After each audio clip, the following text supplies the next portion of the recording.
Om Namo Bhagavate Vasudevaya.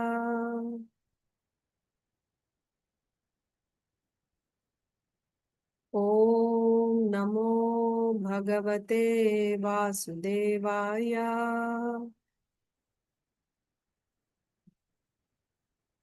Om Namo Bhagavate Vasudevaya.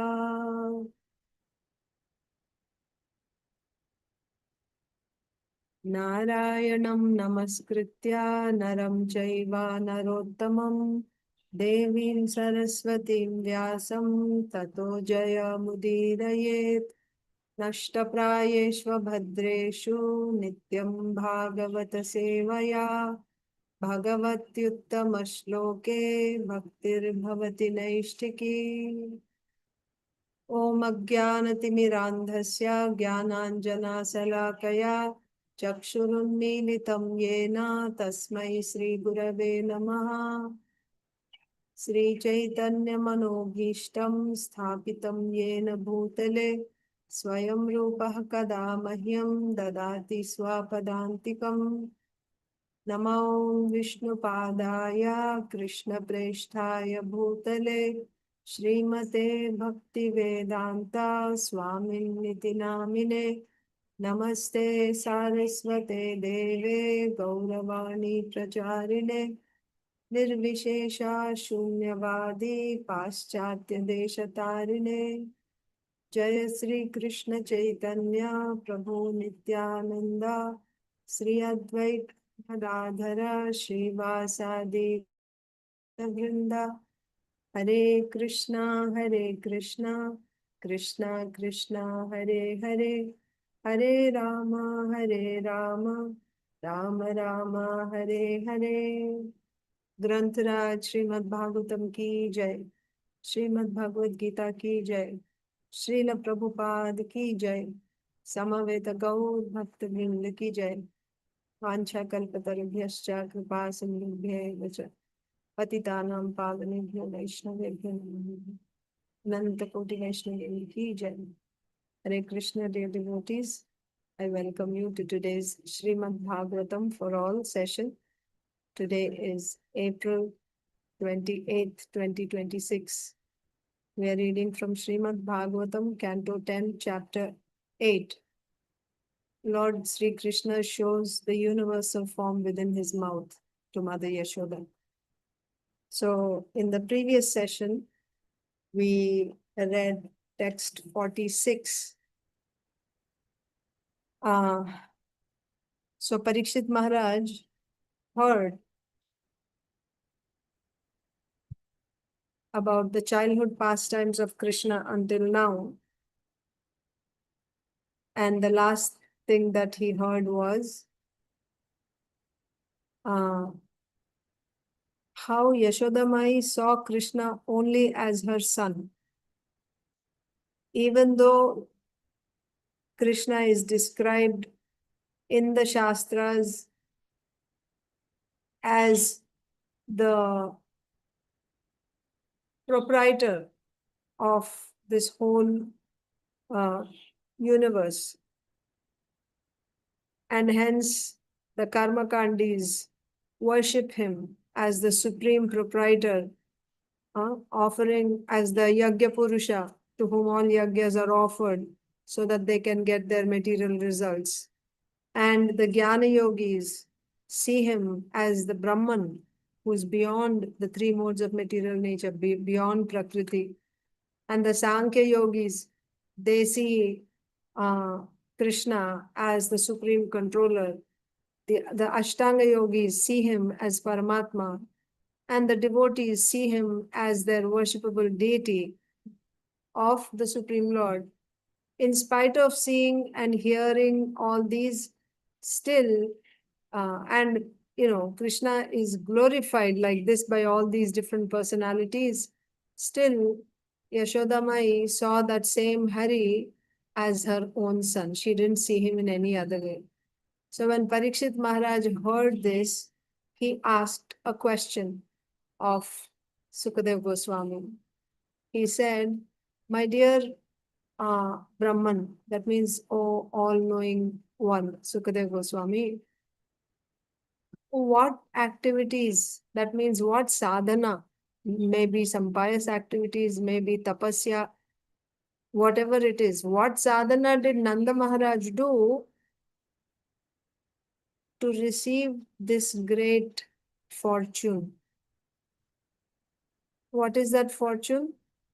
That in spite of experiencing, seeing, coming in contact with the Aishwarya of Kṛṣṇa, still he is able to maintain his unbreakable Vatsalya Prema for Kṛṣṇa. That means in case of other devotees, like the devotees in Dwaraka, Hastinapur, etc., we see that when they come in contact with Aishwarya Bhav, Aishwarya of Kṛṣṇa, their prema becomes shaken for some time. But Nanda Maharaj's love is unbreakable, akhanda, right? It's never disturbed even a little bit in spite of seeing the Aishwarya of Kṛṣṇa. What did he do to get this type of love? Similarly, same is said about Yaśodā Mai. That word Shreya means what pious activity or what auspicious thing did they do? What sadhana did they do? Yaśodā. And Yaśodā is also the possessor, or you can say the receiver or the possessor of the great fortune. What is that fortune? Papau yasyas tanam harihi. Lord Hari is drinking her breast milk, and with great love, with great joy, he is drinking Yaśodā Mai's breast milk. What did she do to get this type of good fortune? This was Parikshit Maharaj's question.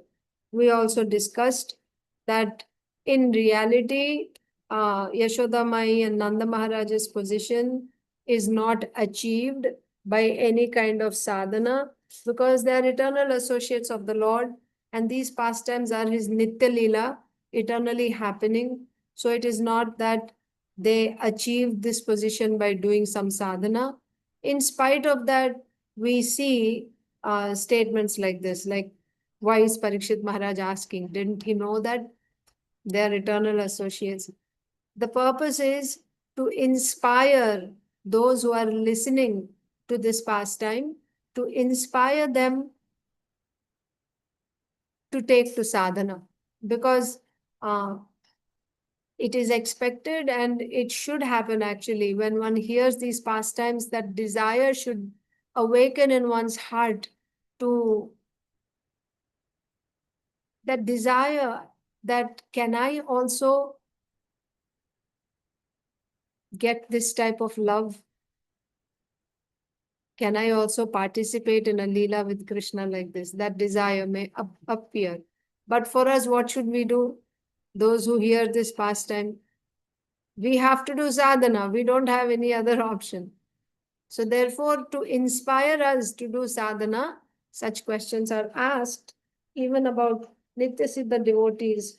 What sadhana did they do? Actually, they don't need to do any sadhana. They don't do any sadhana. Even if they do sadhana, they do it out of love. We'll see that coming in the next shloka. But it's not that they achieve that position by doing some sadhana. It's not like that. Still, it is asked like this. Okay, so now let's go to the next verse. And also, Hare Kṛṣṇa. Yes, Mataji. Hare Kṛṣṇa, Mataji. So, Mataji, would you the three boons were given, that were for Devaki and Vasudevji, like Prishni and Sutapa, and Yes, when yes. that were okay, yeah. We will So hear about. they are not the eternal parents. It's Yaśodā, Maya, and Baba only, right? Well, They are not eternal. They are the eternal parents in Dwaraka. There's Dwaraka also. Okay, okay. Fine, Mataji. Yes. So the Thank you. original Swayam Bhagwan, when we say, that is Yaśodā Nandan Kṛṣṇa. So Yaśodā Mai is the mother. Both are. So Kṛṣṇa took birth in this world. He appears to both. He actually takes birth from Yaśodā Mai as well as Devaki. So both are there. But Yaśodā Nandan Kṛṣṇa is the original. And from him, the immediate expansion is Balramji. And then from Balramji, the expansion is Vasudeva, Sankarshan, Pradyumna, Aniruddha. So that Vasudeva, Kṛṣṇa, he's the one who's in Dwarka, like that. Okay. Okay, Mataji.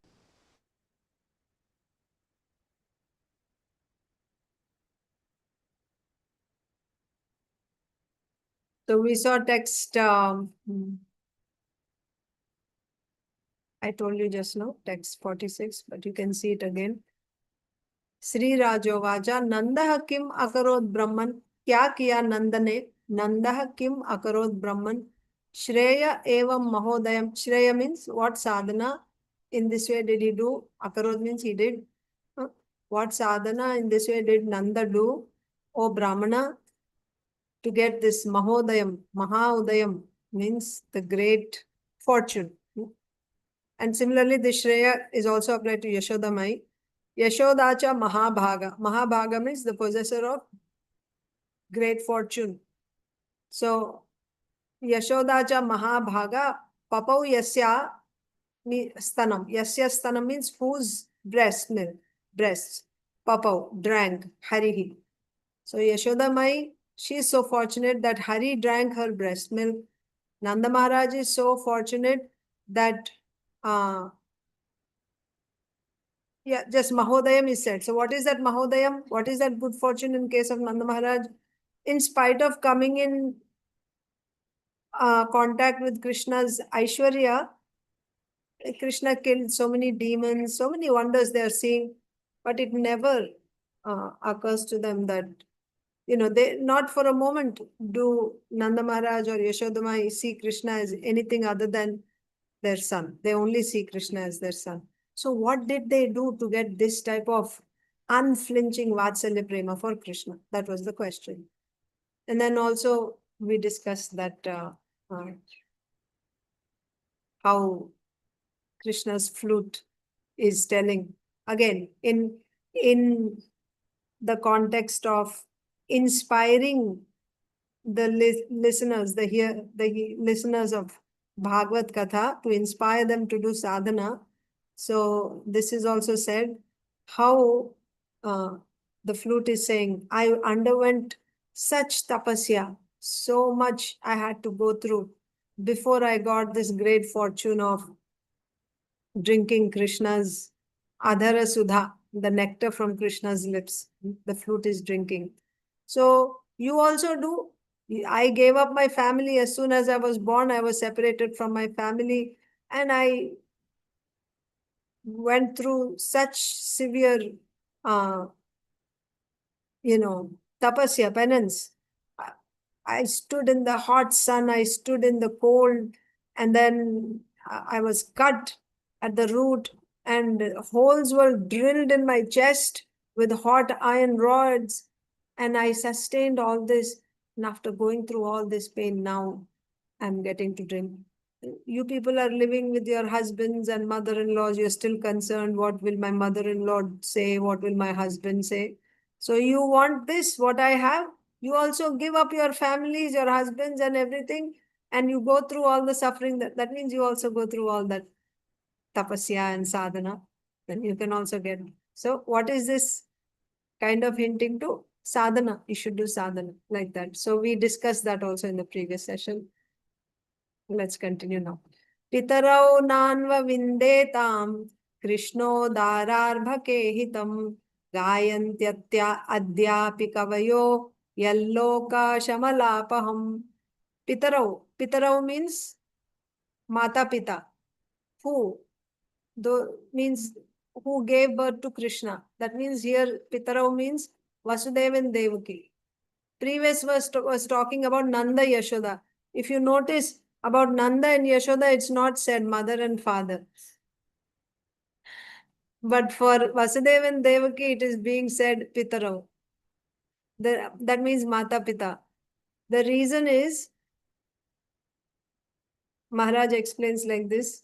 The reason is that it is very popular, famous, or well known in this world that Krishna is born of Vasudeva and Devaki. Whenever there is Janmashtami, what do you say, drama, what do you see? We only see how Krishna appeared at midnight to Vasudeva and Devaki in the prison of Kamsa, isn't it? This is the popular, this is how it is popularly known, but it is not a fact that Krishna has only appeared to Devaki. Actually, he was born from Devaki and Yaśodā Mai. But somehow it just became, people just think that's how it is, that, one thing becomes, you pass some message and then it goes on generation after generation and they think that is all there is, like it just becomes like a known fact. So similarly, somehow people have this understanding that Krishna is born, that Yaśodā Mai protected Krishna or nourished Krishna in her womb. Devaki Mai nourished Krishna in her womb, whereas Yaśodā Mai raised him in her lap, in her arms, like that. So there's a prayer like that. One devotee is praying that may my love be fixed on the Lord, who is nourished by Devaki in her womb and who is raised by Yaśodā in her lap. That means the person who gave birth to Krishna, people think is Devaki, and the one who raised Krishna is Yaśodā. That is why, Devaki and Vasudeva are said as parents. But this is not known to everyone in general, that actually Krishna was born to Yaśodā Mai also. At the same time, he appeared to Devaki and Yaśodā Mai. We read that when we were seeing the Janma Leela of Krishna. Okay. So let's see the verse again. Pitarau. Pitarau means here Devaki, Vasudeva. Pitarau means Vasudeva and Devaki. Na nānvavindetāṁ. That means na means they did not. Nānvavindetāṁ. Enjoy. Kṛṣṇa udara arbhaka ihitam. Krishna's udara means magnanimous. Arbhaka means childhood pastimes. Arbhakehitam. So, Vasudeva and Devaki, even though they gave birth to Krishna, they did not enjoy the magnanimous childhood pastimes of Krishna. Vasudeva was filled with fear. He was so filled with fear that Kamsa may not know of Krishna's birth. He personally took Krishna immediately after his appearance to Gokul, crossing the river Yamuna, and left Krishna next to Yaśodā Mai, and he came back. And he was constantly, ever since he was constantly living in fear that nobody may come to know that Kṛṣṇa is his son. So he wouldn't even remember when Nanda Mahārāja came to meet him.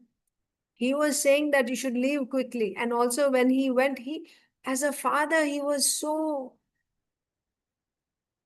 eager to know about the well-being of the children. Kṛṣṇa and Balaram both were with Nanda Mahārāja. Of course, Nanda Mahārāja knew that Balaram is Vasudev's son. But what Nanda Mahārāja didn't know was that Kṛṣṇa is also Vasudev's son, and Vasudeva was inquiring about Kṛṣṇa. But still, he did it in such a, diplomatic way so that nobody, not even Nanda Mahārāja, would get any doubt that Kṛṣṇa could be Vasudev's son. We saw recently when he sent Garga Muni to do the name-giving ceremony of Kṛṣṇa.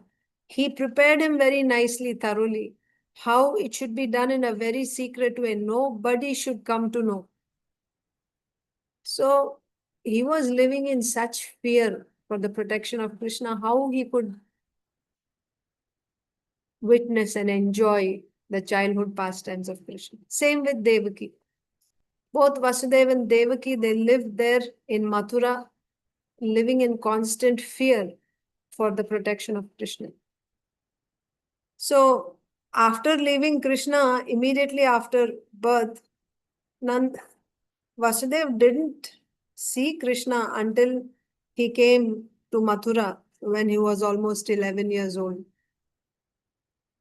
Until that time, Vasudeva didn't witness any pastimes of Kṛṣṇa. That is why it is said Vasudeva and Devaki, they did not get to enjoy the childhood pastimes of Kṛṣṇa. Even though they gave birth to Kṛṣṇa, they did not enjoy Kṛṣṇa's magnanimous childhood pastimes. Magnanimous childhood pastimes. What is the speciality of these pastimes? Gāyanty adyāpi kavayo loka-śamalāpaham. Loka-śamalāpaham means all the sins, all the mala, right? All the contamination is destroyed. It takes away. When one hears these childhood pastimes, it destroys all the sins and contamination in people. And what else? Gāyanty adyāpi means even today. Gāyanty. So these childhood pastimes are so magnanimous that even though they are, Nitya Lila, they're eternally happening. But even the kavis of today, kavayaha, here kavi does not mean a poet, like we might think. Somebody who writes poetry is called a kavi. But no, not that. Kavi means a very learned person. Who is Adi Kavi? The original first learned person of the universe, Brahmaji. Tene Brahma Hridaya Adi Kavaye. Adi Kavi is Brahmaji. The first intelligent, learned person is Brahmaji. So, beginning from Brahmaji. In the very beginning of this creation, of this universe, Brahmaji was given these pastimes by the Lord himself. He got all the Vedas. So Vedas means everything is there in the Vedas. When you say Veda, remember, Veda includes all the Puranas, Itihasas, Rigveda, Samaveda, Yajurveda, Atharvaveda, everything is included there. That is Veda. So when you say Puranas and Itihasas, in Puranas there is 18 Puranas. 6 Sattvika, 6 Rajasa and 6 Tamasa Puranas. So in Sattvika Puranas, one of the 6 is Srimad Bhagavatam. So these pastimes are given to Brahmaji at the beginning of creation, and Brahmaji is singing from the beginning of creation until now he is singing. Not only Brahmaji, even Vyasdev. So when you say Kavi, who are the Kavis spoken of by Sukadeva Goswami? Brahmaji, Vyasdev. Brahmaji knows only some portion of the Vedas. But Vyasadeva, being the Supreme Lord's incarnation, he knows the Vedas in the entirety. So Vyasadeva also knows these childhood pastimes. Here specifically we are talking about the childhood pastimes of Kṛṣṇa. Vyasadeva also knows these pastimes, and he is also singing from the beginning, and even now he is singing. And who else? Narad Muni. Brahmaji gave to Narad Muni. So Narad Muni is also singing. These are the kavis who've been singing these pastimes of Kṛṣṇa since beginning. They are so magnanimous, so wonderful. Not only then, but adyāpi means the current kavis now, great learned personalities of the present. They also take great pleasure in not only chanting these pastimes, but also singing them. Like we have, our great acharyas writing songs, like often Maharaj quotes Surdas. So there are songs about Krishna's wonderful glories, his beauty, his pastimes, and the commentary is given by our acharyas. So they are constantly singing these childhood pastimes of Kṛṣṇa because there is so much pleasure that they get. It is said that the pleasure that a woman who can never bear children, in Hindi you say banj. What do you call in English? A woman who cannot have children.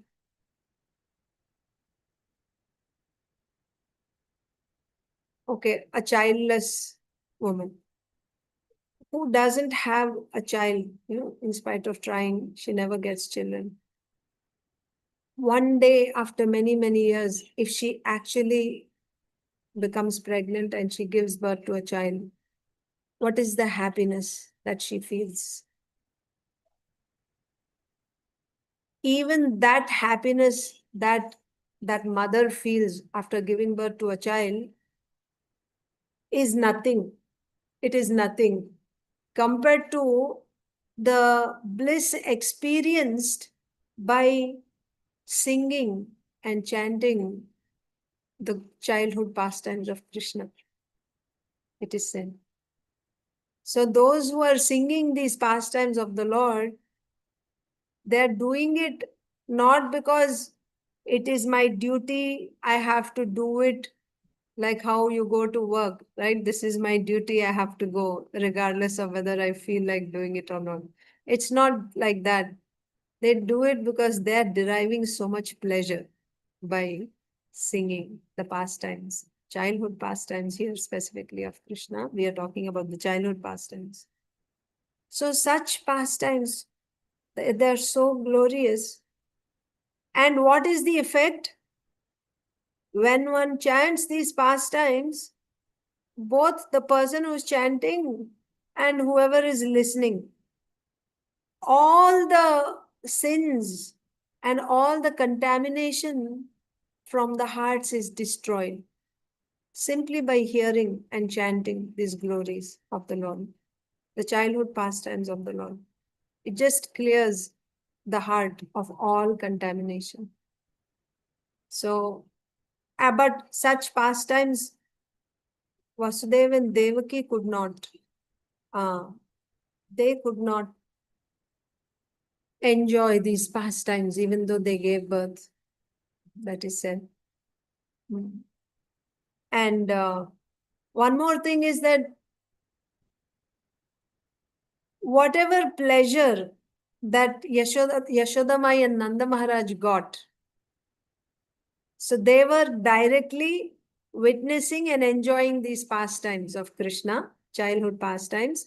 What were they doing? Like Yaśodā, between Nanda Mahārāja and Yaśodā, it is said Yaśodā love is even superior because Kṛṣṇa was with her all the time.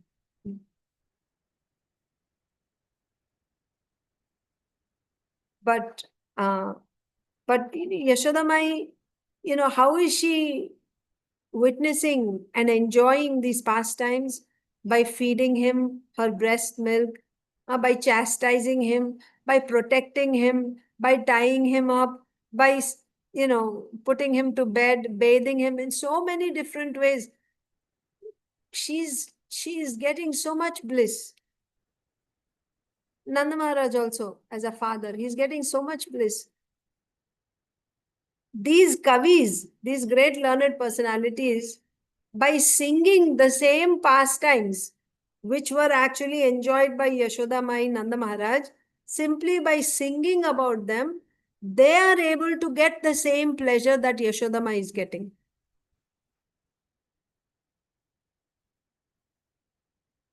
But Vasudeva and Devakī could not enjoy these pastimes. That's what this shloka is saying. Pitarau nānvavindetāṁ na anvavindetāṁ. They did not enjoy. kṛṣṇodārārbhakehitam. The udara, magnanimous, arbhaka means childhood pastimes of Kṛṣṇa. And which are gāyanty adyāpi kavayo, which are sung even to this day by learned personalities. Loka-śamalāpaham. And by this singing, by hearing, the contamination in the hearts of all people is destroyed, of this whole material world. So let's read the translation and purport. Although Kṛṣṇa was so pleased with Vasudeva and Devakī that he descended as their son, they could not enjoy Kṛṣṇa's magnanimous childhood pastimes, which are so great that simply chanting about them vanquishes the contamination of the material world. Nanda Mahārāja and Yaśodā, however, enjoyed these pastimes fully, and therefore their position is always better than that of Vasudeva and Devakī. Purport. Kṛṣṇa actually took birth from the womb of Devakī, but just after his birth, he was transferred to the home of Mother Yaśodā. Devakī could not even have Kṛṣṇa suck her breast. Actually, we hear that she just fed him her milk before leaving, isn't it? That's why later on, when she requested Kṛṣṇa, when Devakī Mai heard that Kṛṣṇa Balaram brought the dead son of their guru Sandipani Muni from the abode of Yamaraj,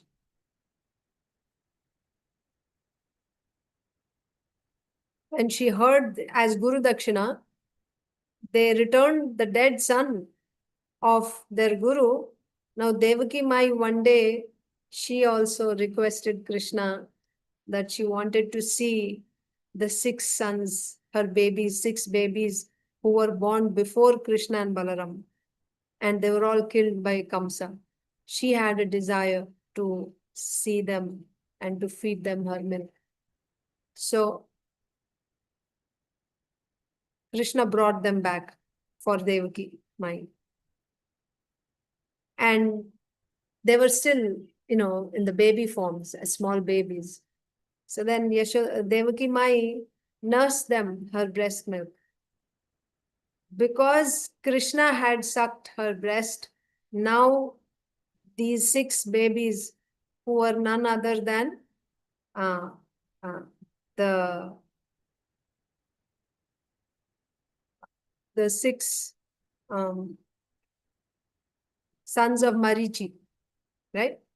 So they were delivered because they were drinking Mahaprasadam. Kṛṣṇa had sucked Devakī Mai's breast, and now they're drinking milk from the same breast. That means now they are drinking the remnants of Kṛṣṇa. By getting Kṛṣṇa's remnants, they were all delivered. I'm saying this because before Kṛṣṇa left for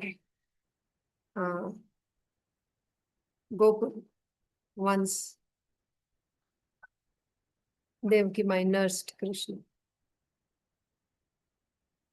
But yeah, Kṛṣṇa did not get to, the way he drank Yashodamai's milk every day, all the time.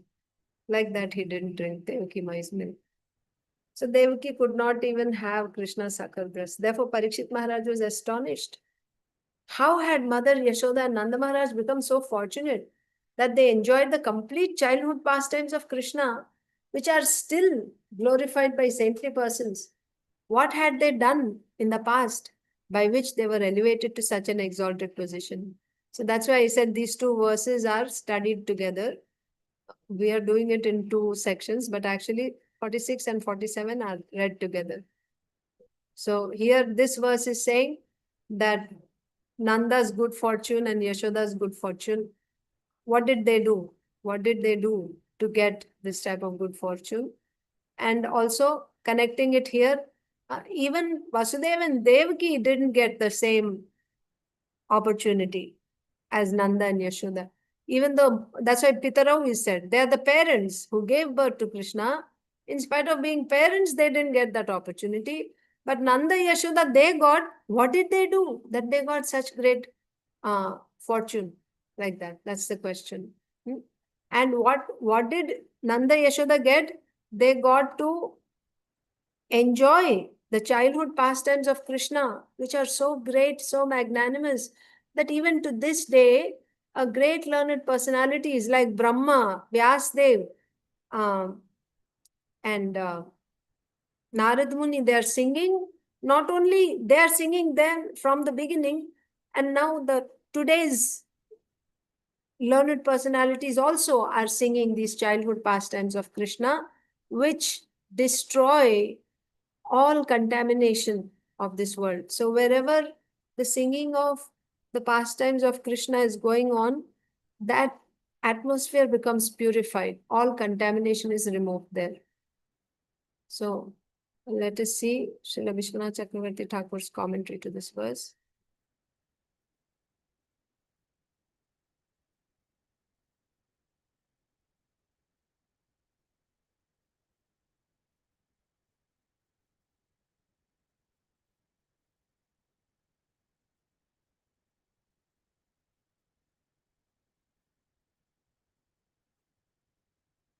Please 7. So we read 46 before.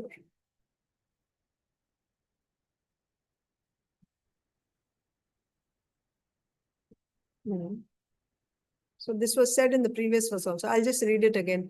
Seeing how Yashoda's love did not diminish in the least, even after hearing about and seeing the Lord's powers and understanding that Yashoda and Nanda's love far surpassed that of the karmis and even the normal devotees, Parikshit became greatly astonished and inquired from Sukadev Goswami. King Parikshit asked, what pious activities, Shreya Mahodayam, Nanda must have performed to get such great results? Parikshit refers to Yashoda as Mahabhaga, most fortunate, because her pious activities were even more. Then the next verse, today's verse, since Krishna also drank Devaki's milk, what is the difference between her and Yashoda? So this is like a question. What is the difference? So it's like between the two verses, let's say a question is asked that, oh, Yashodama is so fortunate because Hari drank her breast milk. That was said in the previous verse. So after hearing this, let us say Purva Pakshi. Purva Pakshi means like a prosecutor, like an opponent is asking a question. But even Devaki Mai drank, Krishna drank even Devaki Mai's breast milk. It's not that he drank only Yashoda Mai's breast milk. Why you're only saying Yashoda Mai? You understand? Nanda and Yashoda, what wonderful activities, pious activities or some sadhana, what did they do that they got such great fortune? About Yashoda Mai, it is said she got the fortune of feeding her breast milk. Krishna, the Supreme Hari, drank her breast milk. What fortune she got, what she did to get this fortune. So then after hearing this, the opponent is saying, why only Yashoda? Krishna also drank Devaki's breast milk. Then in answer to that, this verse is said. Since Kṛṣṇa also drank Devaki's milk, what is the difference between her and Yaśodā? This verse answers by saying that Devaki and Vasudeva, pitarau, who are famous in our family, could not enjoy with their eyes nānvavindetāṁ, Krishna's joyful childhood pastimes. So this is the difference. Okay, Kṛṣṇa drank the breast milk of Devaki once, but she didn't get to enjoy the childhood pastimes of Kṛṣṇa, which Yaśodā Mai enjoyed. Like that. That means showing the exalted position of Yaśodā Mai and Nanda Mahārāja. So, this verse answers by saying that Devaki and Vasudeva who are famous in our family, that means they are known as the parents of Kṛṣṇa. But they could not enjoy with their eyes Kṛṣṇa's joyful childhood pastimes. The word udara, magnanimous, also indicates that Rohini, who took the role of Balaram's mother, and the gopis who acted as Kṛṣṇa's mothers during the stealing of the calves, were not excluded from seeing Kṛṣṇa's joyful pastimes. That means just see how magnanimous means how liberal Kṛṣṇa is, or these pastimes are. It's not that only Yaśodā Mai got to see these pastimes. When you all remember Brahma Vimohan Leela, what happened in Brahma Vimohan Leela? All the boys, cowherd boys and calves who would go every day to herd, the boys along Kṛṣṇa's age, boys, cowherd boys, would take the calves because they were still young, small boys. They would take the calves for grazing, not too far away, nearby distance they would take. And the older cows were taken by the older gopas, but the calves were taken by the small boys. Then Brahmaji decided one day to test Kṛṣṇa.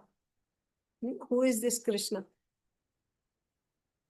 Especially when he killed the demon Aghasura. Who is this? Let me test him. So to test Kṛṣṇa, he stole all the cowherd boys and the calves, and Kṛṣṇa was now alone. So what did Kṛṣṇa do?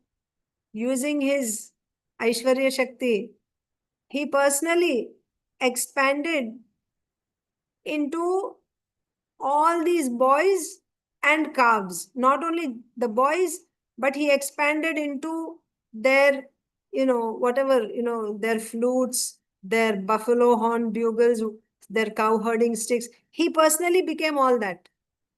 Kṛṣṇa expanded into all this. And now Kṛṣṇa is walking back in so many forms. He entered each of the homes of that particular boy. Now the mother of that boy is personally feeding breast milk to her son, who was actually Kṛṣṇa. That means she's getting to feed Kṛṣṇa directly, feed her breast milk to Kṛṣṇa, to bathe Kṛṣṇa, to dress him nicely, to feed him, like that. That means even these gopis, and of course Rohini is there, Rohini Mai is there, Yaśodā Mai, Rohini Mai were there together. So she was there, witnessing Kṛṣṇa's childhood pastimes, Kṛṣṇa Balaram's childhood pastimes. So she also witnessed not only Yaśodā Mai and Rohini Mai, but these gopis, they all got to enjoy these childhood pastimes of Kṛṣṇa during the Brahma Vimohan Leela. And what to speak of, we saw, when Kṛṣṇa, crawling pastimes of Kṛṣṇa. What is it called? Crawling pastimes of Kṛṣṇa. You remember? I forget the name now. We just read some days ago. But these crawling pastimes of Kṛṣṇa, the neighborhood gopis, they would just be, they would drop all their household activities, whatever they have to do. They will just come into the courtyard of Yaśodā Mai to see the crawling pastimes of Kṛṣṇa. All day long they would be witnessing.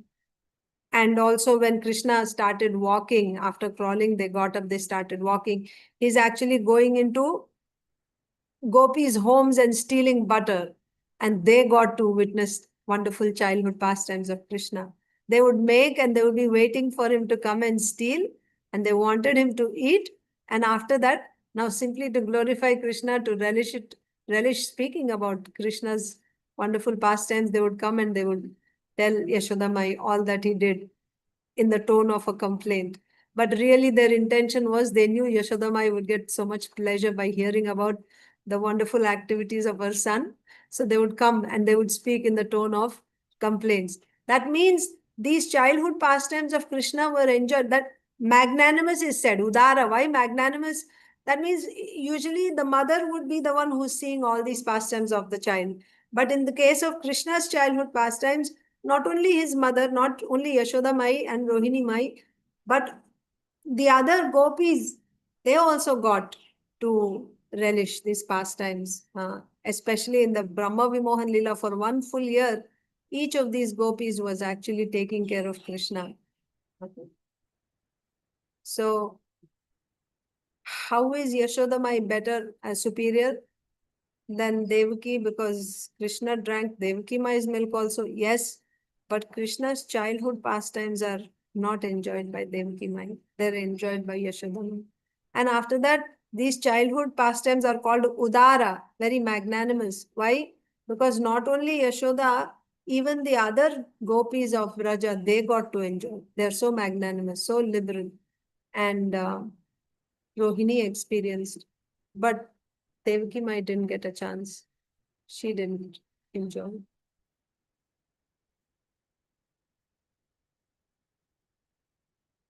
Udara, right? The word Udara also indicates that Rohini, who took the role of Balaram's mother, and the gopis who acted as Kṛṣṇa's mothers during the stealing of the calves, were not excluded from seeing Kṛṣṇa's joyful childhood pastimes, whereas Vasudeva and Devaki were. That means they could not enjoy the childhood pastimes of Kṛṣṇa. There's actually a lot of explanation on this verse. I just covered superficially whatever I was able to just remember. But I'll see if there are any points. About Udara, Ut means the limit. Udara means beyond the limit. That means beyond the boundary. So Udara, the Leelas, childhood pastimes of Kṛṣṇa are Udara, means those that give limitless bliss, limitless ananda, paramananda. Udara Leela means Leelas that give paramananda, transcendental happiness, supreme joy. That's the meaning of Udara. Paramananda dene wali Leelaएं. Even those who gave birth to Kṛṣṇa could not enjoy these Leelas that give limitless ananda. This was not enjoyed even by Vasudeva and Devaki, who gave birth to Kṛṣṇa. Okay. And also gāyanty adyāpi kavayo. That means these Leelas are so great, they're so great that even though they are little Leelas, Kavis or great learned personalities are singing about them even today. How did they come to us? The Lord himself gave it to Brahmaji first. And then Brahmaji is singing and he passed it on. So the Vidwan Log, right, the learned persons of today are not only speaking, but they're also singing these pastimes. And they repeat it again and again. They were sung at the beginning of creation, and they are being sung by learned persons since then. Even today they are being sung. So like that.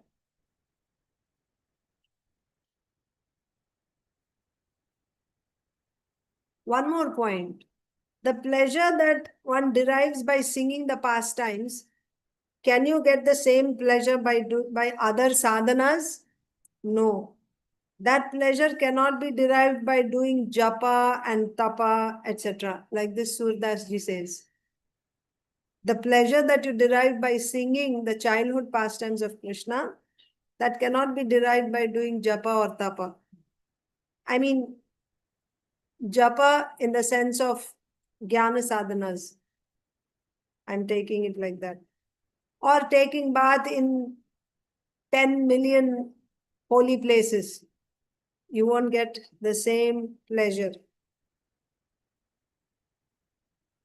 And it's not like material stories. You know, once you tell, then you know it already. Then second time, third time, you don't want to hear. But his pastimes are transcendental and they're ever fresh. Navayogvanamcha, about Kṛṣṇa it is said, right? Like ever fresh. It never becomes stale. It never becomes old. Every time you hear, it's fresh every time because it is transcendental. So naturally, the pleasure you get is also new. You get more pleasure each time you hear. Such are Kṛṣṇa's pastimes. Therefore, when one sings them, he'll sing again and again and again, and he doesn't get bored that he's saying the same thing. No, he doesn't get bored. There is no satiation. But in other sadhanas, there is satiation. Satiation, you understand, right? After a certain point, you cannot take anymore. Anything you take. Eatables, drinking, you take up to a certain point and after that, no more, right? It may be the most wonderful nectar you're drinking, but after that, satiation, there's a satiation point. Is there a satiation point for hearing Kṛṣṇa's pastimes? No. For karma, yes. At one point you give up karma and then you start jnana. But even that jnana, that jnana you practice as long as you get the goal, Brahman. Once you get Brahman realization, do you still hold on to your jnana sadhanas? No. Leave them. That means for all other sadhanas, there is a termination point. After liberation, you don't take with you your jnana sadhanas or your karma. You just drop everything here. What about bhakti? In bhakti, liberation, what is the highest goal? Getting love of Godhead. What is sadhana? Shravanam Kirtanam. You do Shravanam Kirtanam to get love, prema. After you get prema, will you do Shravanam Kirtanam or not? Do you do Shravanam Kirtanam after you get prema or it's finished? You do there. More, Mataji. More, yeah. There you're relishing. It is said the topmost devotee, Srimati Radharani, she herself, she sits down and she chants because she's relishing. And in fact, there, the devotee feels, I have no love. I have nothing. You know, they're relishing it so much. And they think, I don't have any prema. I want prema. So I will do this sadhana. They're thinking like that. So there is no stopping there. Shravanam Kirtanam is eternally continuing. This happens only in bhakti. Why? Because Krishna's names, his pastimes, they're so sweet and ever fresh and transcendental that there is ever new taste every time you are singing and hearing his names and his pastimes. This doesn't happen in other sadhanas. So that's why one is able to sing them again and again. But in other sadhanas, once you get your goal, finished. Sadhana is finished. You don't take with you. And then Maharaj says, how Srila Prabhupada is chanting along with his disciples. He's chanting japa along with his disciples. And does he need to do that? You know, chant 16 rounds every day. Does he need to do that? No. Then why he does it? Of course, one thing is yadyad acharati sreshtas tattha devetaro janaha, to set example to others, to show them how to walk the path. He's setting example. But also, They're constantly chanting. You see, pure devotees, they're relishing always. They're relishing. There's no question of giving up at any time. Rather, you do even more and more. You relish it even more. In sadhana bhakti, initially, we don't have any taste. We may not have. Yeah, we don't have taste. Well, if it is Vaidhi sadhana bhakti, you don't have any taste. Raganuga sadhana bhakti, you have taste. But in Vaidhi sadhana bhakti, you have no taste. But still you do it. Because Shastra is ordering us to do, and we got conviction that this is what we have to do, we do it in Vaidhi sadhana bhakti. But what happens as you advance? If you sincerely follow Vaidhi sadhana bhakti, you'll come to the stage of ruchi. You'll get taste. By following Vaidhi sadhana bhakti at a certain stage, you get taste.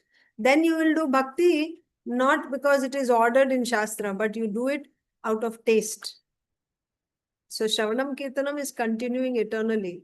It is just, what is the motivation behind doing it? Motivation is also simply to please Krishna. Anyabhilashita Shunyam is there in Sadhana Bhakti also. But you should say, what is the driving force behind it?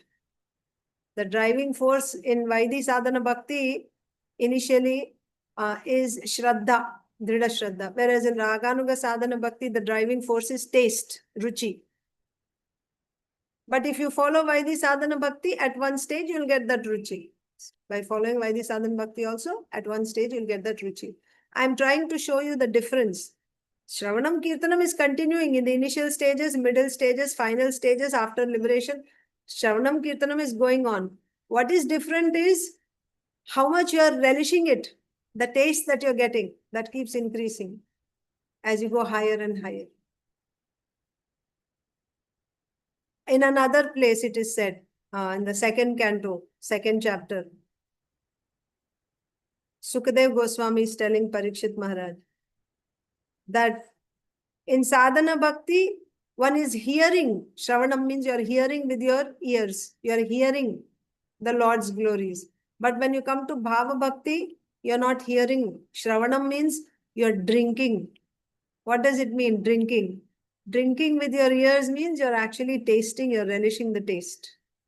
That is what is happening when you go to bhava bhakti. So there's no question of ever giving up Shravanam Kirtanam. So because in the material world, we are accustomed to fruitive activity, isn't it? We do some sadhana to get the result, sadhya. Once you get the result, forget it, finished. Now, let's say children, you go to school, let's say you completed 5th grade and you go to 6th grade. Do you go back and now also study your 5th grade books? No, that's over, finished. Now you want to read 6th grade, and if you can, even 7th grade books you want to read. New books, something. Because I finished. I completed my 5th grade. I got my certificate, my progress report. I'm done. That is finished. This is fruitive work in this material world. But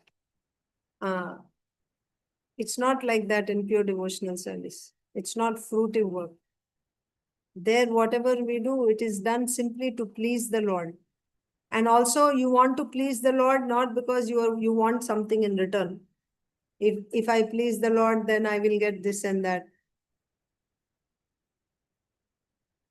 Simply to please the Lord. That's all. Anya abhilashita shunyam. So,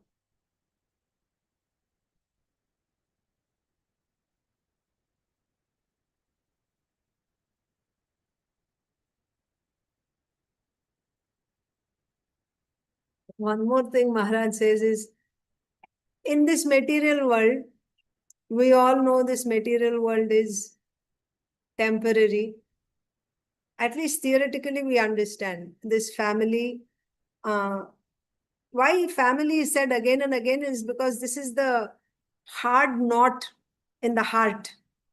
Hard, H-A-R-D, hard knot in the heart, H-E-A-R-T.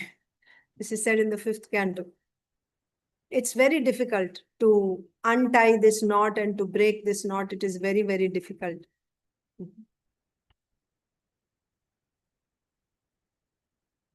Yes. So, Hridaya Granthi. And we were reading in Chaitanya Charitamrita this morning. Even it is difficult even for the demigods to overcome these material attractions to wealth, to wife, to children, name, fame. It's even for demigods cannot give it up. They are attracted to these things. What to speak of human beings? They are attracted naturally in the conditioned state. People, it's hard to give up these attachments.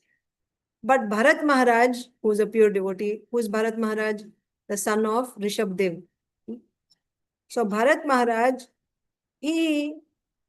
because he got attraction to the Supreme Lord, very easily he was able to give up all these things.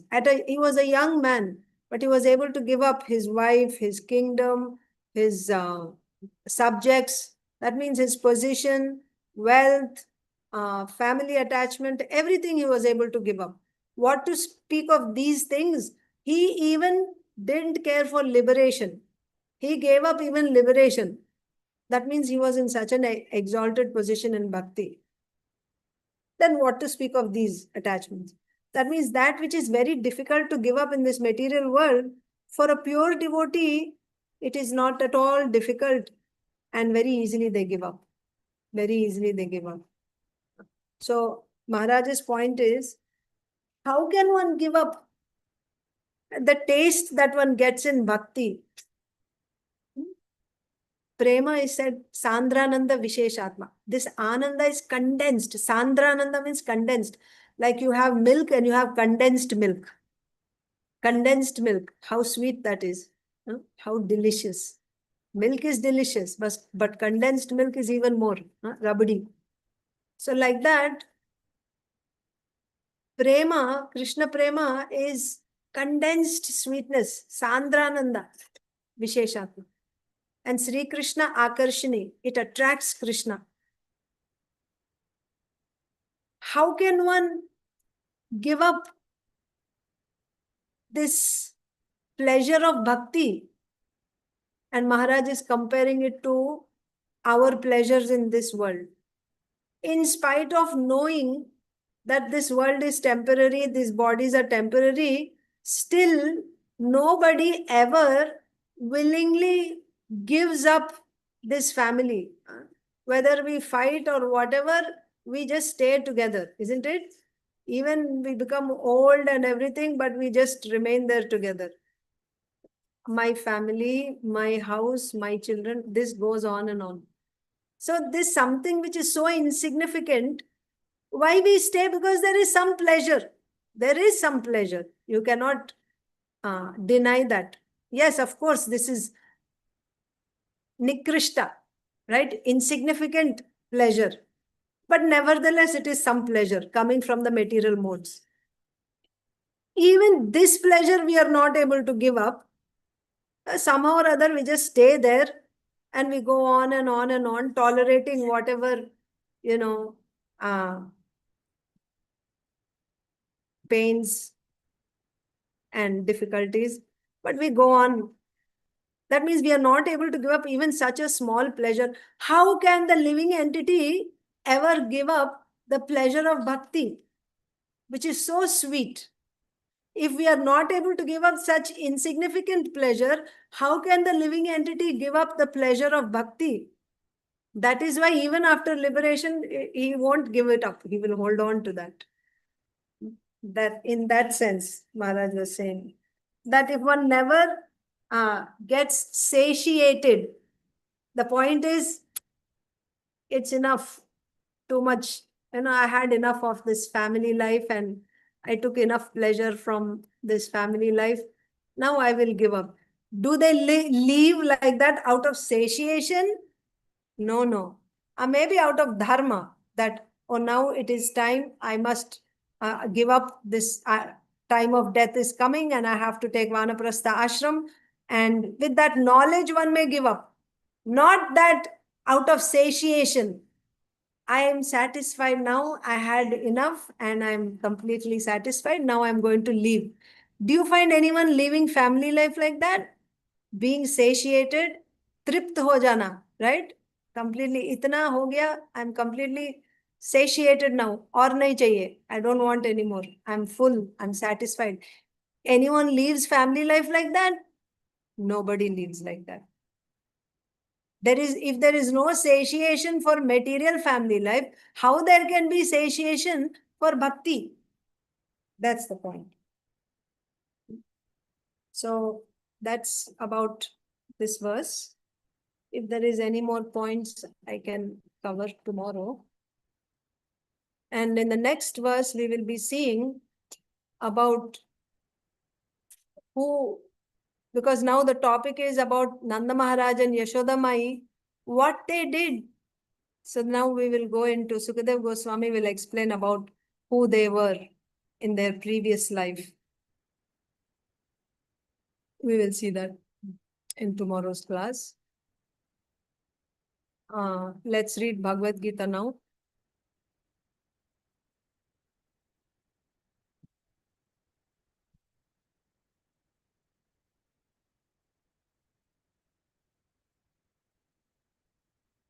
Yes, Mataji. Rajakishwari Mataji. Yes. Mataji, I was wondering, is the childhood pastime called Ananda Lila? Because they keep mentioning Ananda Lila this. So I was wondering if the Sri Krishna's childhood pastimes are called Ananda Lila. I'm not aware, Mataji. Here they say Arbhaka. Arbhaka means child and Leela is pastime. So Arbhaka Leela means childhood pastime. Ananda means, pleasure pastimes, blissful pastimes. If the childhood pastimes are specifically also called Ananda Leela, I'm not sure, Mataji. I didn't hear them. Okay, thank you.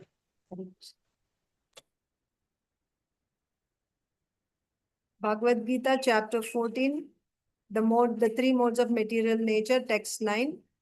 If you remember, I think we finished text 9. We have to do text 10, I think. So in text 9, what we saw was the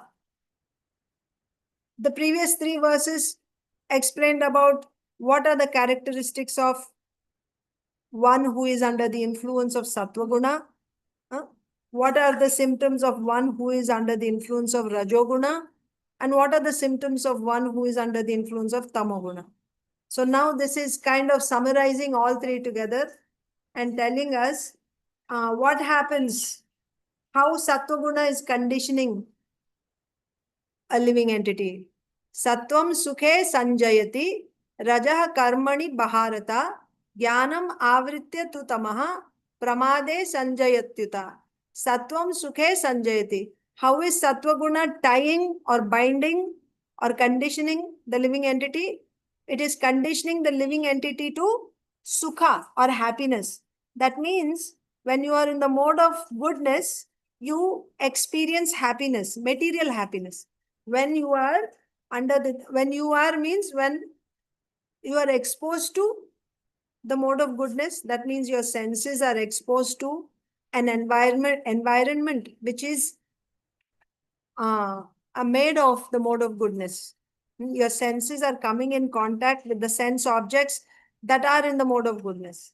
By that, you are influenced. Your mind, your intelligence, your chittam, all these are also now influenced. They also become influenced by the mode of goodness. Then what is the effect of this? Because of the mode of goodness, you will get material happiness. Then how is this goodness binding you? You become attached to the happiness that you are getting by the mode of goodness. You become attached to that happiness. That's why even the mode of goodness is binding. That's one thing. Then rajaḥ karmani bhārata. The rajoguna is binding you with work. How? The characteristic feature of rajoguna is longing, hankering, desires for material results. So when somebody wants these material results, longing for material results, what will he do? He will do the work that will get those results. That's why a person under the influence of rajoguna or mode of passion, He's working, working, working. He's not satisfied with this much work. He wants more, more, more. Right? Why? Because of the results that this work is giving. Like that. So we read in detail about when we were reading the verse about Rajoguna, that he is working so much that he doesn't even get time to enjoy the results that he's getting. Even when the results come, immediately now his mind starts working about how to invest it again and multiply it more and more and more. This is a person who's under the influence of Rajoguna. He is conditioned by fruitive work. Because of his attachment to the fruitive results, he's always working, working, working, working. He's conditioned by that work. This is Rajoguna. Sattoguna, he's conditioned by the happiness that's coming from Sattoguna. He's conditioned. He doesn't want to give up that happiness. Then what about Tamoguna? Jnanam avritya tu tamaḥ. This Tamoguna, it covers the real knowledge. Pramade sanjayatyuta. And it binds the living entity by pramada. Pramada means you're not able to see things as they are. You don't get knowledge. That's why it is said, Tamoguna covers knowledge. So when it covers knowledge, you're not able to see things as they are. By that, you're bound. You're always getting wrong knowledge, madness. So we read that verse also previously. Now today's verse is text 10. Rajas cābhibhūya sattvaṁ bhavati bhārata rajaḥ sattvaṁ tamaś caiva tamaḥ sattvaṁ rajas tathā. Rajas tamaś abhibhūya. That means sattvaṁ. Abhibhūya means it is actually taking over, surpassing or taking over.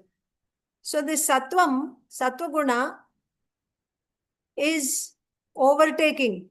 Like when you drive, you overtake somebody, right? Like that, this sattvaṁ is overtaking rajas and tamas. One thing is, these three are always there together.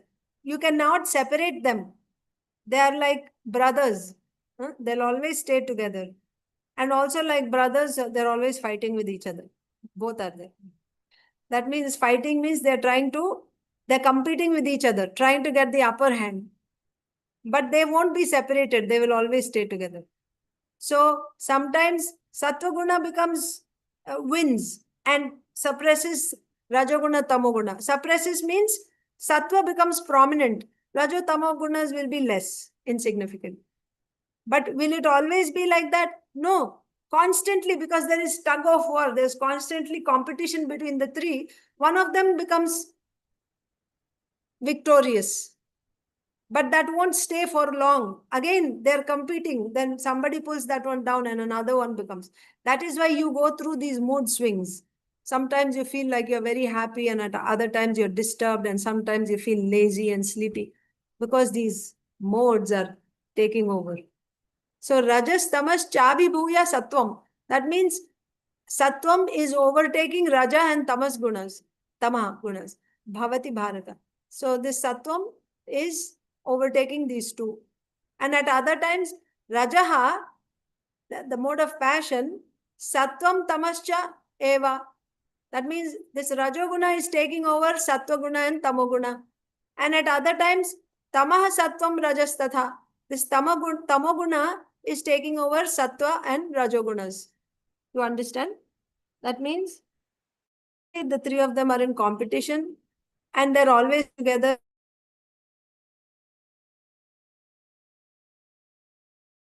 Ignorance, it's not possible in this material world. All three will always be there in anything you take. All three will be there. However, when you say this is in mode of goodness, it means mode of goodness is prominent. There is more goodness than passion and ignorance. That's what it means. When you say something is in goodness means the proportion of goodness is more than passion and ignorance. But all three will be there always. And they're competing also. It's not that one remains in sattva-guna. If you say someone is in sattva-guna, he's always in sattva-guna, no. If he comes in contact with rajoguna, one example, just like, somebody may be satisfied living in a village exposed to, this sattvic atmosphere in the village, green fields, cows, right? Lake, pond, like that. Simple life. This is sattva guna. Now, let's say somebody visits from the city and tells this person, oh, you can make so much money in the city and it is so comfortable. There are cars and there are this and that. Now, this sattva guna person coming in contact with rajoguna, this person talking about all the, how you can make lots of money very quickly and you can enjoy and you can buy so much property. Sattva guna person's mind becomes affected, influenced by rajoguna. That means it is not stable. Even if you are sattva-guna, it is not that you will always remain in sattva-guna. It won't be like that. It's a matter of your association. You associate with rajoguna, then even sattva-guna becomes influenced by rajoguna. And a rajoguna person from city, if he goes to a village and stays there for some time, he will also become influenced by sattva-guna. Like that. So what we need for spiritual progress is sattva guna. We don't need rajaguna, tamaguna. Sattva guna is next door neighbor for spiritual progress. Because in sattva guna, you'll get knowledge. You'll be able to grasp. What is tamoguna's quality? Pramada. That means it covers knowledge. When you're in tamoguna, you don't see things as they are. You will see them in opposite way. But sattva guna, when you're in sattva guna, everything is clear, like broad daylight. You'll be able to see things as they are. That's why sattva guna is important. So sattva guna means simple living, high thinking, as Prabhupada said. But we cannot be attached to sattva guna also.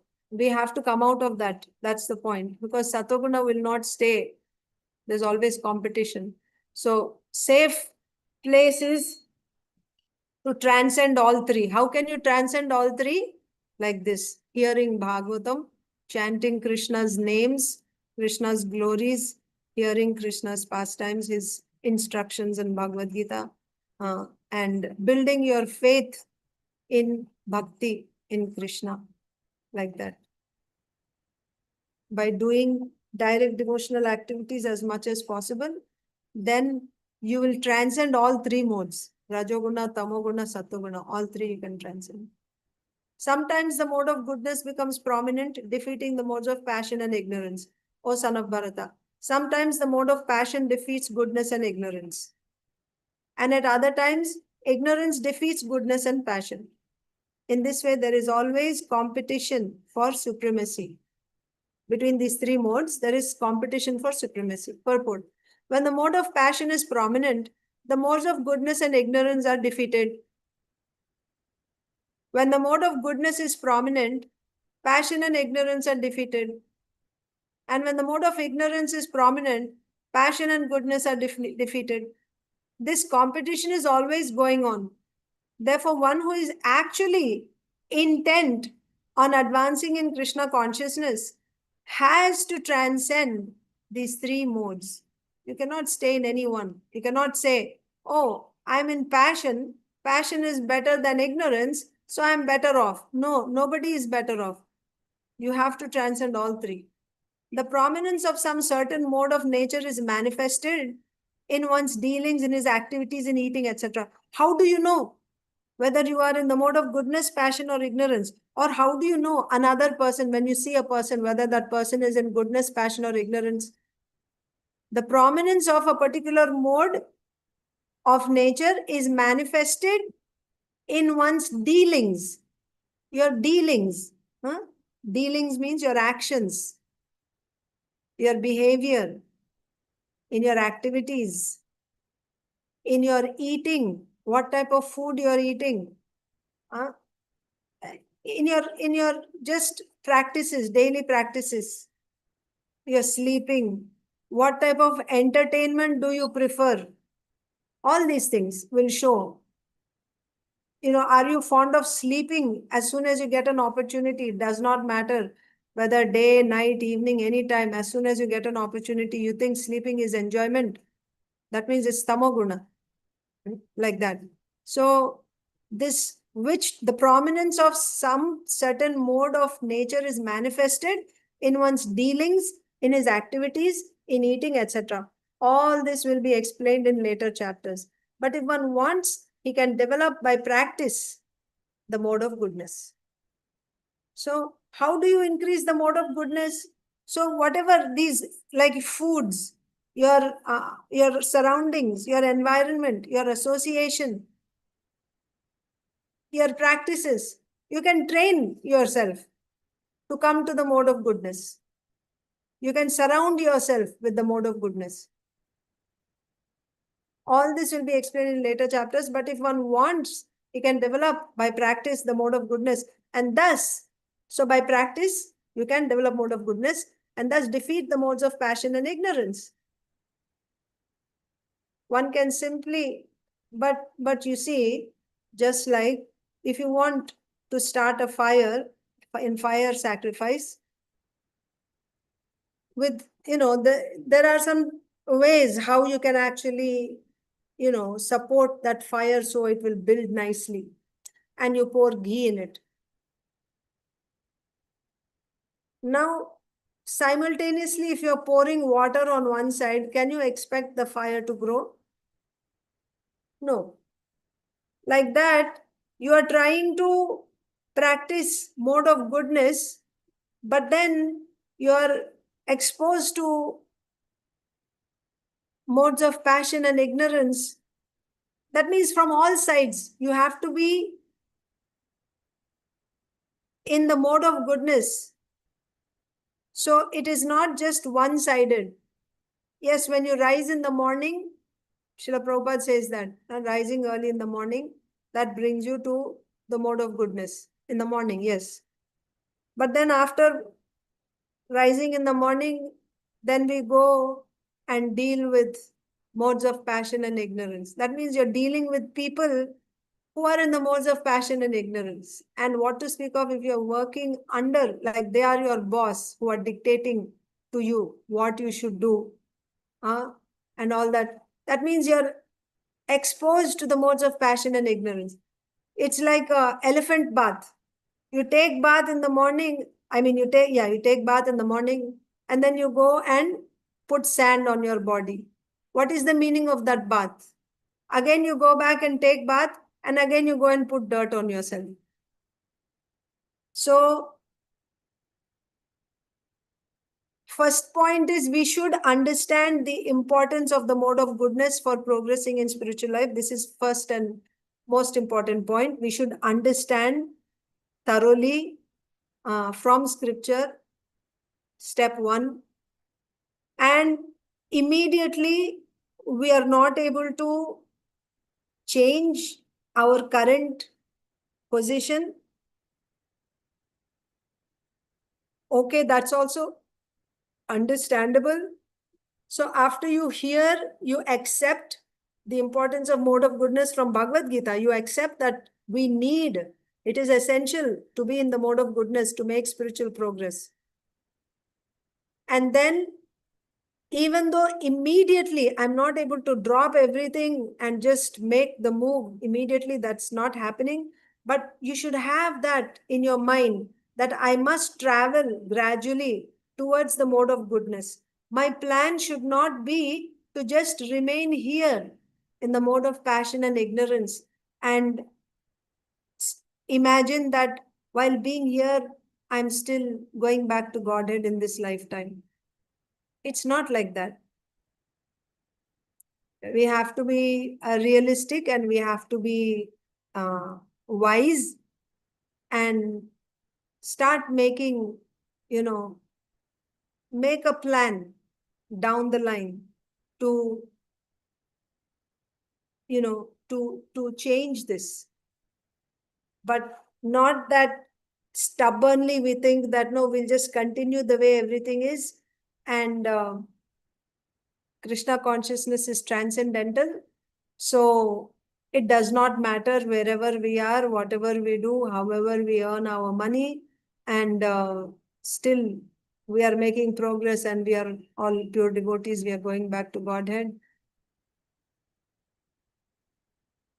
It is said, falena parichiyate. You have to know by the result. So if we look at ourselves and see, look at what is pure devotional service and look into our hearts and see how much we have developed. Do we have those qualities? Are we developing? Are we walking in that direction? What is the effect of the modes of passion and ignorance on my life, day-to-day life? How am I being affected? How is it affecting my spiritual life? Is it actually helping me? Like that. Then we should, mode of goodness we need, absolutely we need.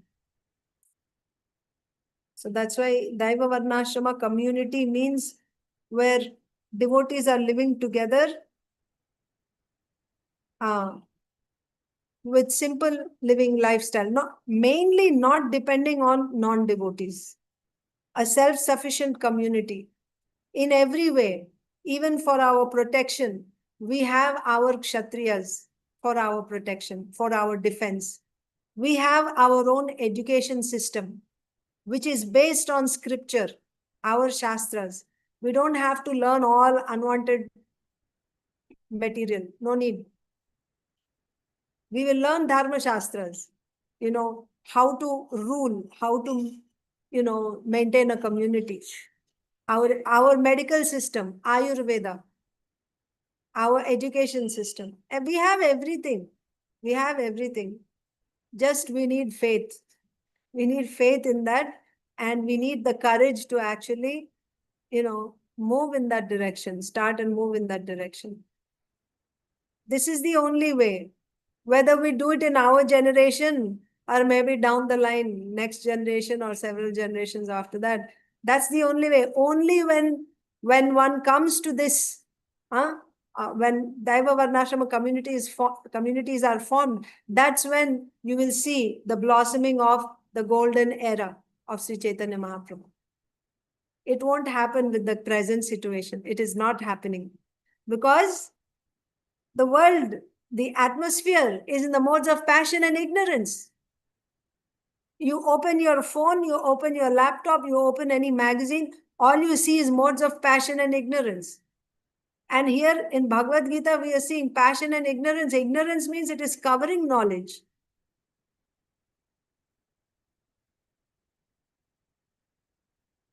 Let me complete this purport. One can similarly develop the mode of passion and defeat goodness and ignorance. That means by practice, the point is, if one wants, one can develop by practice the mode of goodness and thus defeat the modes of passion and ignorance. One good example is in America, there is Atlantic City. Devotees go for Rath Yatra there. What is the atmosphere when you go there? Of course, not counting the Rath Yatra, but outside. It's completely mode of ignorance. It's a city of gambling. So that's what it means. If one wants, he can develop mode of goodness, but he can also develop mode of ignorance and mode of passion. If you expose yourself to such atmosphere, then you will develop modes of passion and ignorance. That is the point. If one wants, he can develop by practice the mode of goodness and thus defeat the modes of ignorance and passion. So this is, if you actually live in a Daiva Varnashram community, you will be cultivating mode of goodness and defeating modes of passion and ignorance. At the same time, one can similarly develop the mode of passion and defeat goodness and ignorance. Or one can develop the mode of ignorance and defeat the modes of goodness and passion. Although there are these three modes of material nature, if one is determined, he can be blessed by the mode of goodness. And by transcending the mode of goodness, he can be situated in pure goodness, which is called Vasudeva state, a state in which one can understand the science of God. By the manifestation of particular activities, it can be understood in what mode of nature one is situated. This is also said. We cannot just, foolishly say that I'm already in the mode of goodness. That will be manifested in our activities, in our consciousness, in the way we think, in the way we eat. All these things will show whether I'm in goodness or passion, my lifestyle.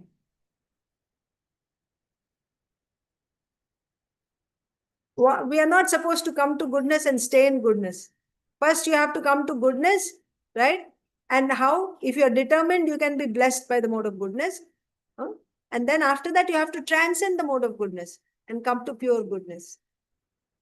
Pure goodness, if you are able to render devotional service 24 hours, or you are attempting, what to speak of rendering, even if that's your determination to somehow or other do devotional service 24 hours, that is also transcendental state, because you got that faith, drida shraddha. That's also transcendental, pure goodness. Okay, so I will stop here. Does anyone have any questions or comments? Okay. I will end here. Grantaraj Srimad Bhagavatam ki jai, Srimad Bhagavad Gita ki jai, Srila Prabhupada ki jai, Samaveta Gaur Bhakta Vrinda ki jai. Ki jai. Panchakalpatarubhyascha kripa Sindhuvya sindhubhya Patitanam Patitanam Pavanebhyo Pavanebhyo Vaishnavibhyo Vaishnavibhyo. Namo Namo. Thank you very much.